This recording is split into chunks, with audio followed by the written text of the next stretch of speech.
Mid lane. Alone, you bad man. I won't let you take Mid lane. away. This is my magic brush. When Strokes of my brush. all my wishes come true. A strange old man in a white coat gave it to me.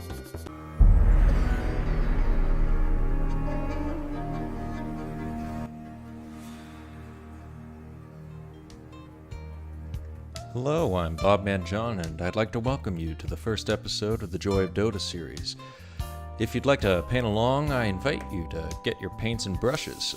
The colors we'll be using are the blood of the innocent red, the piss of your enemies yellow, and balanced hero purple. Let's get started. First blood.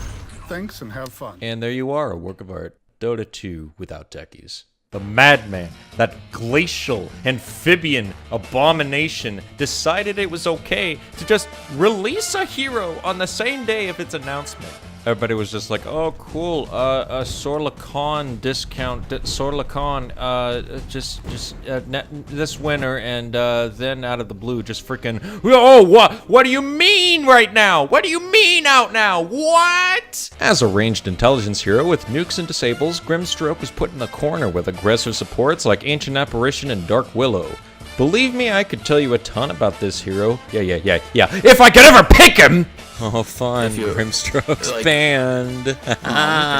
Anyway, I do think that Inkbrush is a very viable weapon in the game of Splatoon. His Q is Stroke of Fate. And no, this isn't what happens when Grandpa tries to tinfoil out the Illuminati next to a microwave. This is a stroke in the artistic definition. It deals large magic damage to the target, but gains damage for every continuous target. This is a great ability to destroy a grouping team. A weird thing to note about this ability is that the line which Grimstroke throws the line starts at the left of his bottle and travels closer to the middle of his face direction mid-flight. It's just kind of very confusing and there's no reason for it. The Phantom Menace, the Phantom Embrace, is a summoned unit similar to Weaver's Swarm. Phantom latches to its target, it silences and deals magic damage over a period of time based on level. Normally, it's killed in 2 to 3 hits based on level, but if it isn't destroyed in time, it deals heavy magic burst at the end. In addition, the ability will refresh if the Phantom never does die. Third on our commission list is Swell, an ability made for allies that just can't be suppressed with a mute button. That bronzy teammate in question, which can totally be you, is silenced and disarmed, but also gains immunity from physical attacks in exchange. In addition, enemies around the target will take damage from tendrils. After 3 seconds, the buff will expire, and deal an AoE stun and magic burst based on the tendril damage done. The max stun is a staggering 4 seconds, so that's kind of scary and combos with every AoE stun in the game. Grim's very overpowered sounding ultimate on paper is Soulbind. Unit targets slow that latches to the first allied hero to come within their range. They'll be unable to walk away from each other and will share any unit target spell dealt to either of them.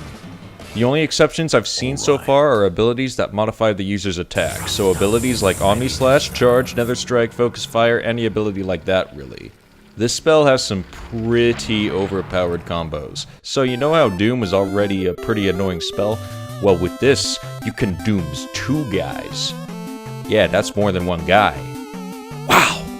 Other wombo combos on crack with Soulbind include Reaper Scythe, Chain Frost, Finger of Death, Bongo.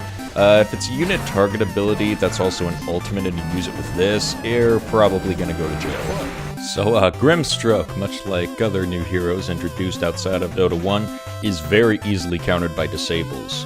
Oh, and, you know how Grimstroke relies on all 4 of his spells to be, alive? You know what's great against heroes like that? Silences. So, yeah, Silencer or anything with Orchid basically ruins this hero. He's not great against heroes that like being in your face like Spectre and Huskar either, so keep that in mind, cause most of his abilities have a high cast range, and there's a reason for that. Aside from that, crying is for sure a viable option, because this hero does some damage. Or you can just buy some tears instead of crying them on your own, ya big baby! Plus, they hamper some damage from Grimstroke big boy nukes. People want this guy to be a mid so bad. However, I think it's justified to call him a support. because he has a silence, 2 slows, and a stun. And he can replicate his silence on 2 people through his ult. Sounds like a position 4 crowd controller to me. Not to say he can't excel in literally any other position other than safe lane carry though, cause that's just straight up wrong. Tranquil Boots are great since he's a phenomenal backliner anyway, but Arcanes are excellent to fund mana and disassemble into Aether Lens. Urn is a lore-friendly item cause he already used the blood of his fallen race, which he murdered in cold blood, to make some fun watercolors. Yeah! Spirit Vessel can work out if you're not scraping from under your carry's feet for those hard-earned stack shekels. Aether Lens is a giga-core item for Grimmy, cause damn does he have a lot of cast range, and damn do his abilities have mad costs. So in general, buy this item in every game. I mean, if you're cool with winning, that is, a big deal, I don't give a damn, you nerd. Look at Scythe and Ethereal Blade for some capital crowd control. Once you can get to such a point, you'll be getting those Tumblr commissions done in no time, you otaku edgelord. Or, you know, you can just build Veil Shotgun. My